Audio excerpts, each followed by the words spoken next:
I'll make a statement. I thought, first of all, it was a heck of a basketball game. Number one, we knew Creighton had been in a triple overtime game and been in the East, back-to-back road games. You hope that in some way you could take advantage of, players like they have that played so many minutes a few days ago. I tip my hat to Creighton.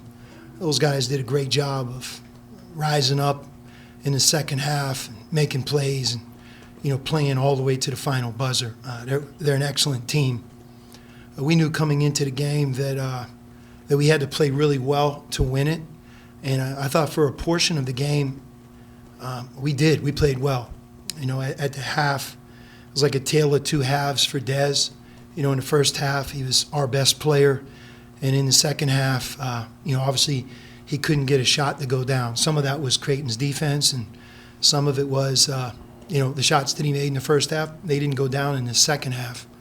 I thought it was a really good sign that in spite of Dez's cold shooting in the second half, that we were still in the game to win it.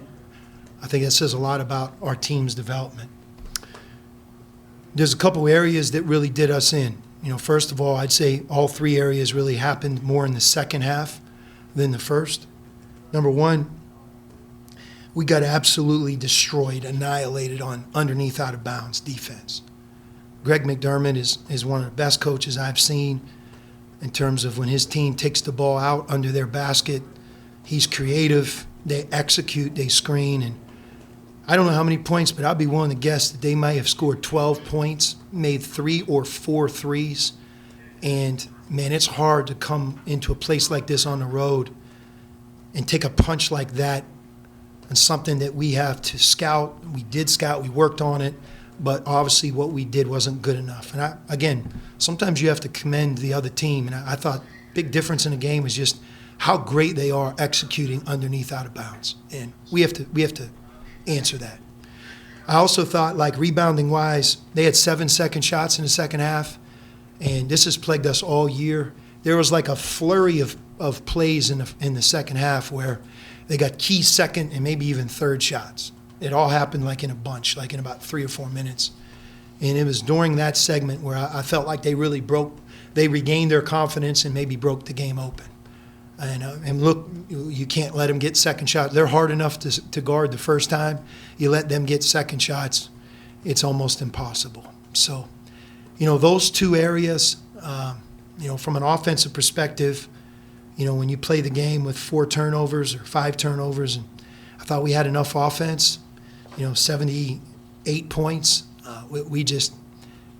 The difference in that game was the underneath out of bounds defense and the second shots. But I have no problem with our effort. I thought our guys fought hard, and it's winning on the road in the Big East is no easy chore, that's for sure. I know one of the threes was off of kind of a broken play off the save out of bounds, but it seemed like you guys were in a good rhythm from the perimeter. How did they kind of shut that off and make you play downhill and take those tough twos over Faulkner? Yeah, meaning them guarding our three-point shots? Correct. Yeah, I think they're really good at that. They funnel you inside the three-point line, and, they use Kalkbrenner's size. They don't foul. They get you into that 2-point game. But, again, if you tell me we're going to get 78 points and play the game with 5 turnovers, regardless of how we got to 78 points, 5 turnovers, man, that's not an easy thing to do against Creighton's defense here in Omaha. I go back to that underneath out-of-bounds defense. I wish I could take these guys to the ballroom and go back over it, But, it's the details that separate 3rd place and 7th place in our conference. It's 3 plays. It's scouting. It's different things. Sometimes it works to your advantage. Sometimes it works to your disadvantage. But I thought we were overwhelmed in that area here in tonight's game. And then the other part is, like, Baylor, Shireman, and Trey Alexander. They were 16 of 29 from the floor, 7 for 15 from the line, or from 3. They're really good. And they ran us off screens, but they make big shots. They're tough, man. They're really good players. Really, really good. I think they're 2 of the best guards, not just in the Big East. I think they're 2 of the best guards in the country. And we knew that going in, and they did a great job in tonight's game. Coach, you give Dalen his first start. First off, maybe how's Gitas feeling? And then secondly, how did you think Dalen stepped up to the moment, his first start in this environment, given what he did on Tuesday at the win over Georgetown? Yeah, I think Dalen continues to grow. It's really been baptism by fire, throwing an 18-year-old freshman into the role that he has, especially in our conference. He's learned a lot. I think he continues to learn. He's incredibly coachable, and he's talented. You can see there are some plays that he makes, whether it be on defense or offense, that not a lot of guys on our team can make. And he gives us athleticism and length. And it was great to see him make a three-point shot. He's really been working on that. But he's contributing. I think him and Trey both off the bench, are giving us more and more. And we're going to need them to continue to grow as we're right here in the heart of our schedule. Gitas was a little bit sick, didn't practice yesterday, so that's why he didn't start. But it was nice to have him available, and we respect and appreciate him playing. Coach Dalen and I think Abu and Quincy, I think each had 3 or 4 fouls right around the 10-minute mark. Was that maybe over-aggressiveness or just how the game was called in the second half? They're tough to defend. They really are. We ran into a problem on their screening off the ball. Again, I think it's something we have to keep getting better at, improving. But some of it is you can wear down the way they run their offense, movement, cutting, screening, and they're really efficient. They're smart. They're experienced, and they're experienced together. And I don't know there are too many offensive coaches better than Greg McDermott. So he puts you in tough situations, and that screening beat us down a little bit as the game wore on. But those second shots, 7 in the second half, and that flurry that I'm talking about, I thought that really changed the game. And, for us to get over that hump, whether it be at Villanova as far back as when we played Washington and Las Vegas, we've always had those pockets in a game where we give up big second shots. And I thought tonight you can add another game to that category.